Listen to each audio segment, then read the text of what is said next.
అడేసిపోవద్దని పెట్టుకుని దూరం పోవాలి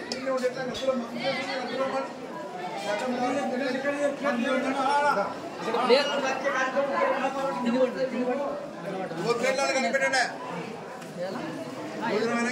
కనిపెట్టాలి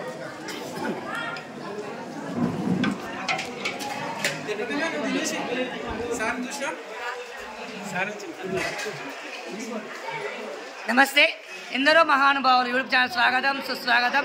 ప్రస్తుతం పాలమూరు జిల్లా జడ్చర్ల మండలం మీనంబేశ్వర స్వామి ఆలయం దగ్గర ఉన్నాము. ఈరోజు వచ్చిన భక్తులకు అన్నప్రసాదం మరి జడ్చర్ల వాస్తవులైనటువంటి శ్రీనివాస్ గారు, వారి ధర్మపత్ని సంతోషి గారు, మరి వారి కుమారులు సంపత్ కుమార్ మరియు సుమంత్ కుమార్ గారి వారు ఈరోజు అన్నప్రసాదానికి ముందుకు రావడం జరిగింది. వారి పుణ్య దంపతులే ఈరోజు మరి వచ్చిన భక్తులందరికీ కూడా అన్నప్రసాదాన్ని సమర్పించడం జరిగింది. మనం చూస్తున్నాము మీనంబరేశ్వరం ఆలయం దగ్గర చూస్తున్నాం మనం.